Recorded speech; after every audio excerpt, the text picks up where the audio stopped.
What's going on, guys? Welcome back. All right, man, so I've been digging on the truck here and there, trying to get everything running, guys. Haven't recorded much because I've been working on that personal life side, but I've been working on the truck, on the 97, swapping everything out, guys. So I'm going to show you guys how to do a fuel system, aftermarket fuel system. This might work for every other vehicle. Depends. I mean, it's going to be the same style, just different scenarios on your vehicle, right? But everything should work the same. So I'll show you guys where I'm at with the 97 F150. That's going to be single turbo swap. And I'll show you guys where I'm at with it on the fuel. So here it is, guys. So I'm about 85% done on it. We need the fuel system and we need the turbo. That's going to be custom made again. I'm just going to do a different route style. He's going to put the turbo on this side. So if you guys could see, the manifolds are installed already. There's another one down there. It goes under that coolant line. So he's going to have to fabricate it differently, guys, because we used to have it on this one. Used to be right on the middle. All the pipes would come up and then go down. It was kind of a pain in the ass to be able to remove the belts or get to the water pump, or I couldn't even have a fucking electric fan on this side. I had to put some push styles in the front on that one, and sometimes when it was pretty hot, man, the truck started to get overheated. So we're gonna change that, guys. So the turbo's gonna sit on this side. We're gonna have more space. I'm just gonna run some pipes. Redo the hot side and the cold side as well. Intercooler sits right up in here. But we're almost done, man. Everything's bolted up. Like I said, everything's already in place. The difference from the 97s and the 99s, guys, the 99s end up like these to the 04s and the newer style. These are coil unplug and these are coil packs. So on these, they run with wires, so there was a mess. I mean, it's a lot of wires, guys, but I went ahead and put them through the bottom of the intake, this Victory Junior Heddlebrock intake, and it's cleaner, guys. It's more cleaner, and I'll show you guys the way the firing order goes. So you got cylinder 1, 3, 5, and 6, and then on the driver's side, you got cylinder 4, 8, 2, and 7. So there's wires that go across, huge wires, man. But I managed to get everything as good as I could. I'll be removing this later down the road, get me a better hose and everything, so it can look way cleaner, man. I did paint at the firewall. That fairing is gonna be cut because of the turbo and all that stuff, because I want to run the exhaust down that way, stock style, like on this one. If you guys could see, there's a back exhaust, and this thing was super quiet. You couldn't even tell it was turbo until I stepped on it and spooled. Or Mando wanted me to do this side exhaust right here on the side. I didn't want to do that, man. I think it's just gonna be way too noisy, but I don't know. Show you guys where I'm at on the fuel. You guys, so here's the fuel sending unit. I won't be needing none of this, guys. Check just our fuel level wires. That's about it. I'm gonna cut these flush on the top, guys, because I will have to put our dash 10 fitting. So that's when our two pumps will connect on the bottom. I have two Hellcat fuel pumps right up in here. I'll show you guys here in just a bit. So we have enough fuel for our Hellcat fuel pumps. These things are freaking heavy, and these work pretty good, man. You can make a lot of power. I'm gonna have a better fuel system on the 97 than on my Scat Pack. That's a built motor Whipple, but that's gonna be for something else. So I might cut these about there and put a little plug, cap them off, cut these flush on this side, so we're gonna be able to put this big old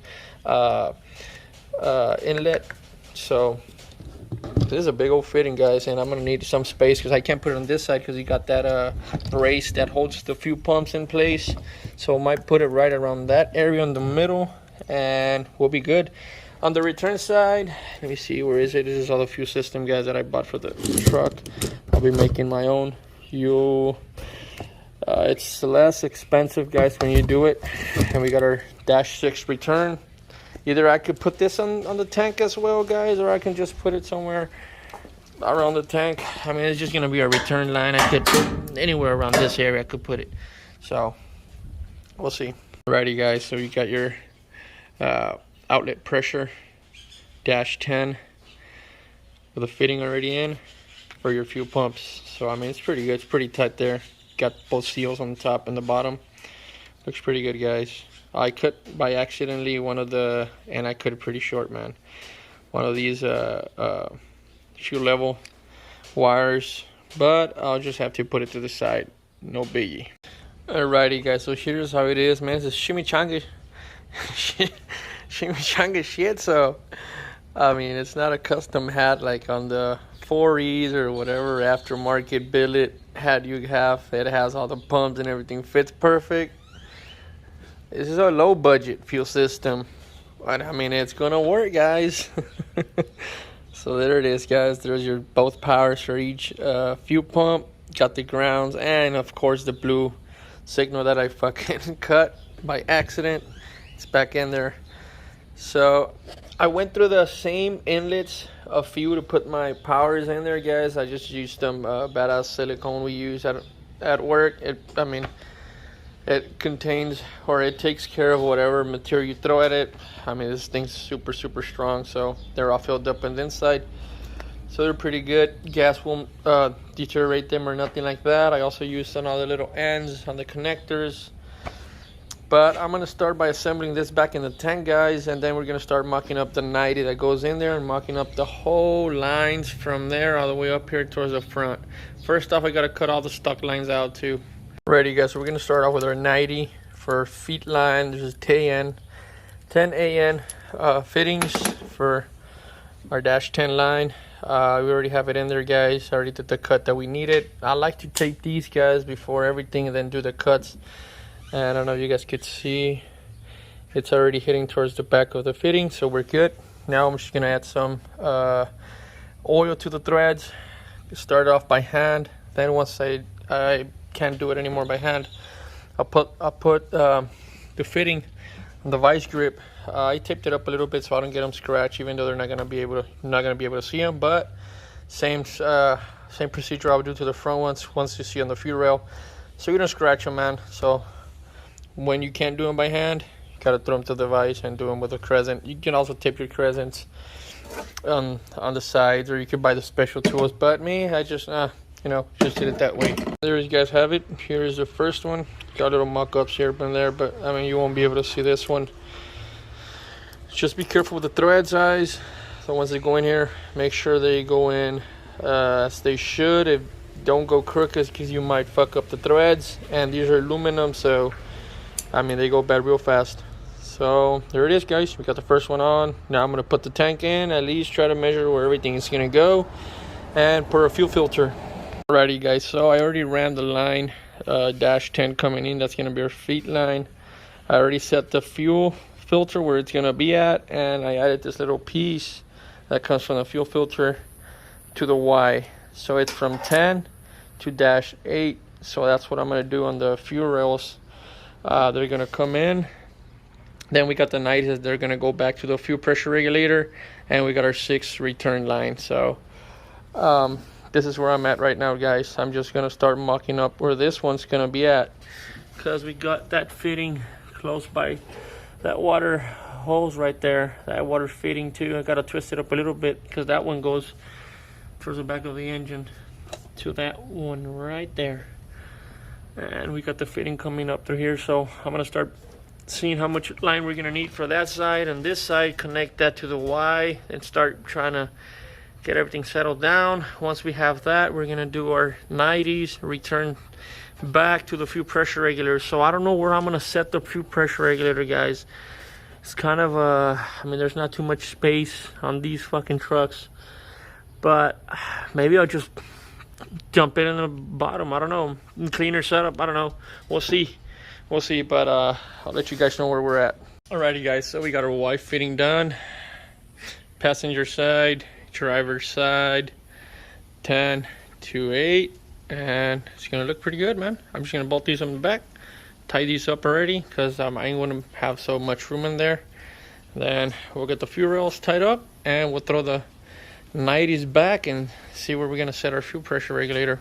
So I just went into a little problem, guys, here on the fittings. I already have one of the sides of the fuel rails already marked up to the Y. This one was ready, guys, but whenever I set the fuel rails back in, the line got pinched in the back. If you guys could see, it was pinched. You can't see it, but it was pinched right there on the firewall. There was no way for me to, you know, make it work or whatever it is. I was just pinched and I couldn't have that. So I gladly ordered another 90 extra just in case, and I just tested it out and it works, and I'll show you guys. Alrighty, so here's a 90, because I did order extra stuff, 1 or 2 of each, you never know. But this is the one we're gonna take off, guys. We're gonna remove this, slightly cut the line a little bit, and reuse it again. Alrighty, guys, so I fixed that issue on the back. We already got that 90, has enough clearance for it. The fuel rails are already bolted up. Injectors, everything's bolted up now. So these are the 90s, guys. We could put them through here on top of the fuel rail, or we can move a little bit to the side, but I think I'm just gonna go straight like that. Maybe over there in the back, just point them down. So I still don't know where I'm gonna put my fuel pressure regulator, guys. Same's gonna be on this side like that, and then just follow that other one down. Still don't know, guys. I was thinking of putting it down there, but man, I don't know, because it's a big old thing, man. It has some 90s and stuff like that. I'll show you guys here in just a bit so you guys can see. I mean, it's a big regulator, man. So I mean, this would have been pretty good, but man, you gotta have a lot of lines coming from there to here and from here to there. Or it could be shorter, you know, just a little piece from here to that, from here to here, and that's it, and then your return on the bottom. But we'll see. I'll try to see what I'll come up with. So I'm still undecided, guys, where to put that fuel pressure regulator, man.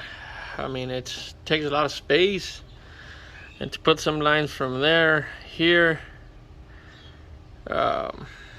it's gonna be, you know, but shit. I wanted to put it under the cab, right by the transmission, close to the fuel filter. Just run the vacuum line for the fuel rail. I mean, for the fuel pressure regulator back there, I mean, shouldn't be any issues, but I mean, I know it's the closer you have them, the better it is. The closer the fuel pressure regulator, the better it is for your flow, to maintain that flow, guys. So cheers, man. I'm drinking some beers, trying to figure it out. Not figure it out, but I mean, see where am I gonna set that thing. So cheers, guys.